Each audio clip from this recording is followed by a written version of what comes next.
It's often claimed that ufology is not a science because UFO sightings don't follow any patterns, or obey any rules that could be tested scientifically. But a string of sightings in the suburbs north of New York City demonstrate that UFOs are also far from random. Over several years in the early 1980s, thousands of people saw V-shaped and circular formations of lights over the Hudson Valley, many as large as football fields. The sightings came in waves, often recurring in the same few areas, and frequently on the same few days of the week.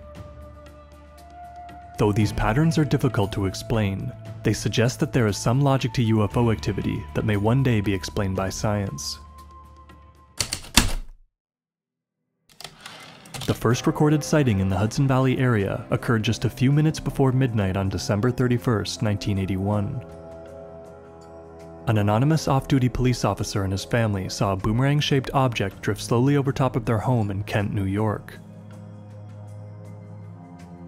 The family could see a solid structure with roughly 15 red, green, and white lights anchored to its underside. It maintained a constant altitude of about 150 meters, moved at a gentle walking pace, and made only a faint hum.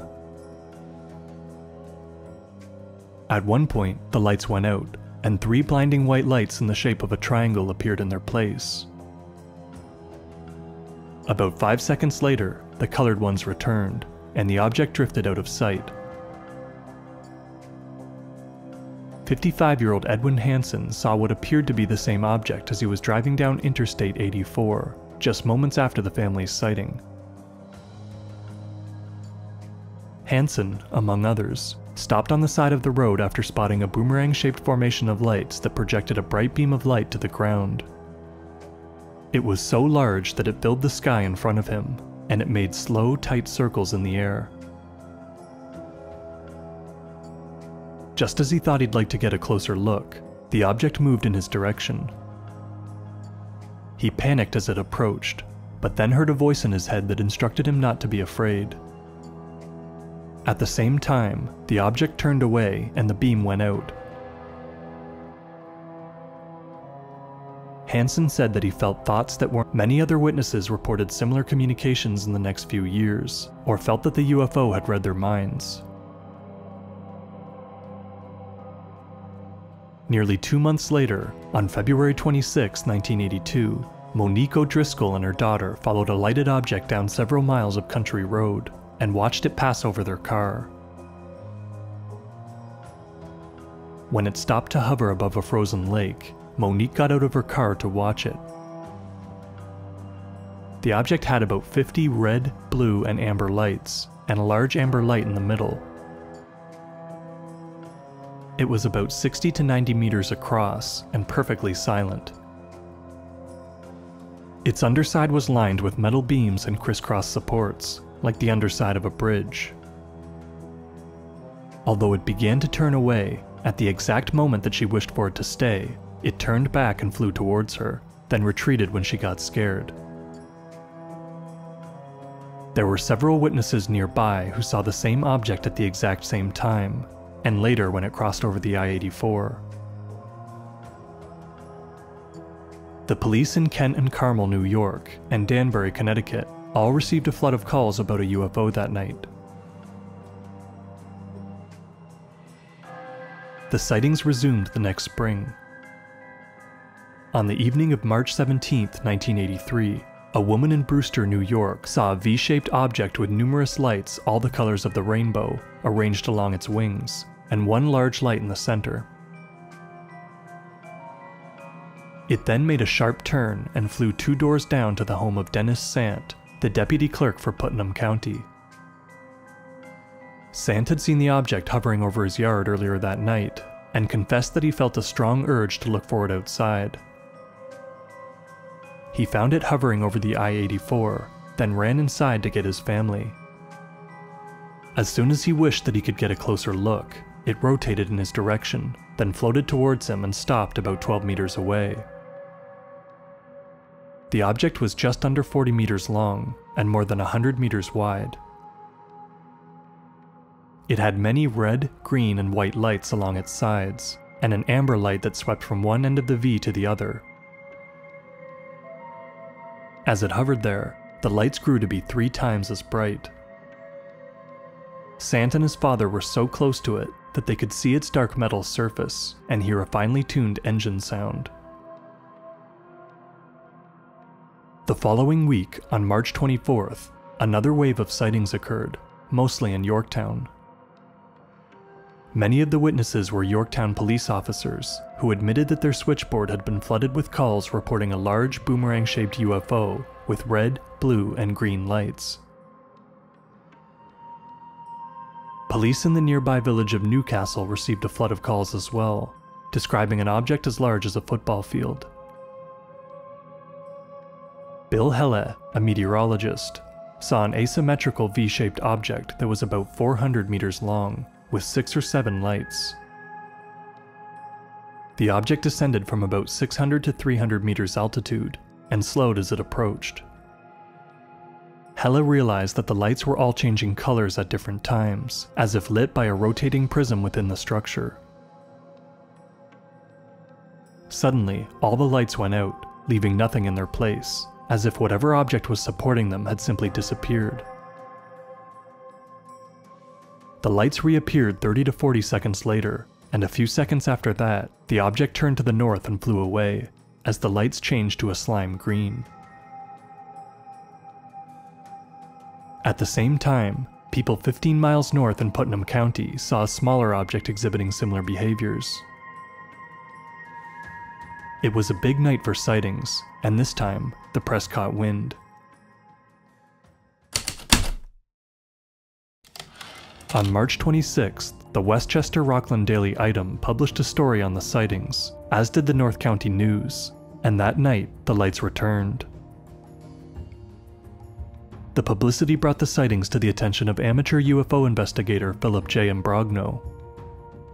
Imbrogno began collecting witnesses' statements with assistance from J. Allen Hynek, former consultant to U.S. Air Force Project Blue Book, and investigators from Hynek's own Center for UFO Studies. The team set up 2 phone lines to collect witness depositions, and shared them in local papers. They took more than 100 calls in the first 10 hours of the paper's publication, and eventually received over 300 calls about the lights on March 24th. They estimated that there were several thousand witnesses that night. 85% of the sightings occurred over an area less than 60 square kilometers in Westchester and Putnam counties, along the Taconic Parkway. The reports describe the same type of boomerang-shaped object, usually moving between 20 to 50 kilometers per hour. Many times, the UFOs were seen to hover over bodies of water, but every sighting involved somewhat different behavior. Witnesses reported seeing the lights jump positions in the sky, disappear and reappear in place, and release self-propelled lighted objects. Some even saw lights detach from the formation and move on their own. On October 26th, a group of witnesses saw a formation of 7 white lights fly overhead. The central one remained in place, but the 6 others began jumping around independently before reforming and flying off as one. Others saw a small red probe detach from the UFO.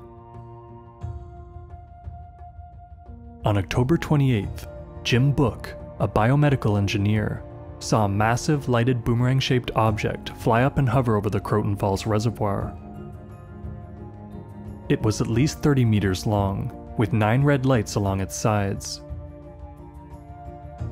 It began to move around the reservoir while maintaining a constant altitude of about 4.5 meters above water level. Each time that it stopped, it released a cherry red light and projected a type of screen from its underside that appeared to interact with the water. The object made no noise at all, and its lights went out every time another car passed by.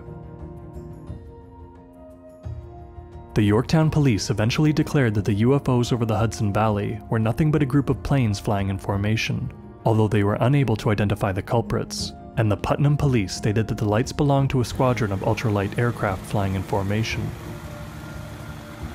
However, ultralights bounce around in the breeze, and would be nearly impossible to fly in perfect formation. Also, they make an engine noise like a lawnmower that would have been perfectly audible in nearly every sighting. The Federal Aviation Administration told police on multiple occasions that the lights belonged to unspecified planes or helicopters, and later conducted an investigation of the sightings, but never shared their conclusions. The police departments in Brewster and Carmel said that an official at Stewart Air Force Base told them that the lights were planes being transferred from the base, though others at the base denied this. In April 1983, a group of private pilots buzzed the area in a V-shaped formation of planes, in an attempt to fool the locals into thinking they were seeing UFOs. But many of the witnesses that Imbrogno's team spoke with had seen these planes as well as the UFOs, and could easily tell the difference. For the next 4 months, people in the Hudson Valley reported seeing similar formations of planes, in what many assumed was some government effort to confuse the issue. In the midst of a flap on Halloween night 1984, a small plane landed at the Stormville airport where the UFO had been seen, and a state trooper apprehended him and accused him of causing the sightings. Though the pilot denied it, and the officer never charged him, debunkers have cited the report he wrote as proof of a hoax. Public excitement over the first wave of sightings died down in the following months. However, on March 25, 1984, almost exactly a year after the big flap, another wave of sightings began, and several more occurred that summer. This time around, the shapes and behaviors of the UFOs were more varied than ever. Imbrogno's team received reports about flying X's, crosses, and circular formations. One cross formation was even captured on video. Several witnesses reported UFOs that hovered overhead and bathed them in beams of light. On March 25th alone, an estimated 200 to 300 people saw a UFO, again over the Taconic Parkway. The Carmel police had at least 20 calls, and saw the UFO themselves.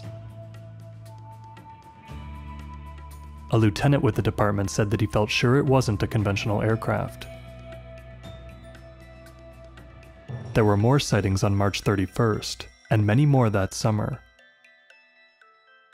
On June 11, 1984, a giant V-shaped formation of lights buzzed a town board meeting in Newcastle County. Several officers saw the object, and a neighboring county's airport tracked it on radar. On July 12th, and then again on July 19th and 24th, people saw circular formations of lights across Connecticut and New York State. Imbrogno and Hynek estimated that there were 5,000 witnesses on the first night alone. At least 12 of these were police officers, and one was the Danbury County Chief, Nelson Macedo. Macedo was on a fishing boat on Candlewood Lake with family and friends when they all saw a circular object rimmed with 20 to 30 multicolored lights hovering high overhead. The lights seemed to be spinning, though the object was still. When the operator shut the boat's lights off, the object's lights went out as well, and on and off again with the same effect. On July 24th, Bob Pozzuoli of Brewster, New York, captured some lights on film. Later that summer, Imbrogno and Peter Gersten, a lawyer and ufologist, decided to arrange a conference in Brewster in an effort to draw the public's attention to the recurring waves of UFOs. Reporter Andy Bloom did a story on the effort, alerting a host of regional news outlets. Over 1,500 people attended the conference on August 25th, including more than 75 reporters from the likes of the New York Times, ABC, and the Chicago Tribune. Here the investigators showed the Pozzuoli film, which was subsequently broadcast on TV news. HBO aired a special production on UFOs in 1985, and sent Pozzuoli's film to the Jet Propulsion Laboratory in Pasadena, where a specialist was unable to identify the source of the lights. The New York State Police and the FAA were invited to present, but declined. Still, the conference caused a media splash, and the additional exposure brought new sightings to the team's attention. They learned that on 2 occasions in June, workers and guards at Indian Point Nuclear Reactor Complex had seen an object hover over the site, and that the facility's security systems mysteriously shut down during the encounters. There were more sightings the night after the conference, but very few after that, and sightings declined in the following years. In the midst of this decline, on March 21, 1985, Imbrogno's team finally saw a UFO for themselves. Immediately after leaving the University of Bridgeport to take part in a call-in TV show about the sightings, the team saw a circular structure ringed in lights hovering over a 15-story building, watched it turn in the sky, and chased it down the interstate. Hynek and Imbrogno teamed up with journalist Bob Pratt to write a book on their investigation. Hynek died in 1986, but the book was published the next year, the last work to bear his name. Although the sightings decreased in frequency after 1984, Imbrogno continued to collect reports in the Hudson Valley for years after, and the sightings continue to this day. Imbrogno's credibility took a hit when it was discovered that he had fabricated many of his supposed scientific and military credentials. Still, UFO debunkers have had remarkably little to say about the reports that he collected. Even Philip Klass, the preeminent skeptic of ufology, claimed that the Hudson Valley sightings may be the hardest ever to explain. Those who have endeavored to do so have mostly fallen back on the implausible mystery airplane theory, as Discover magazine did in a 1984 article. In 1992, Unsolved Mysteries devoted an episode to the Hudson Valley sightings, and interviewed many of the police officers who had seen a UFO, lending credibility to their accounts. With all the reports they'd collected, Imbrogno's team noticed a few patterns in the data, and made some interesting discoveries. First, reports were remarkably consistent in their descriptions of triangular or boomerang-shaped objects, and sometimes a number of southern states since the mid-1970s, and similar reports in the US date back at least as far as 1951. Just a few years later, in 1989 and 90, there was a wave of sightings over Belgium that involved black triangular objects that behaved much in the same way as the Hudson Valley UFOs. In 1997, a giant lighted V-shaped object buzzed the city of Phoenix, Arizona. However, not all of the witnesses in the Hudson Valley reported the same UFOs. A building inspector in Torrington, Connecticut saw a cigar-shaped craft with 4 windows, and the guards at the Indian Point reactor saw an object shaped like an ice cream cone. And while some insisted that there was a solid structure behind the lights, many others were certain that there wasn't. It's unclear if the discrepancies between witnesses' accounts are due to errors in observation, or if they are indicative of a wide variety of sighted objects. Sightings were heavily clustered geographically, and they fell disproportionately often on Monday, Thursday, and Sunday nights. What's more, some of the biggest nights for sightings in 1984 fell on almost the exact same days as the biggest nights from the year before.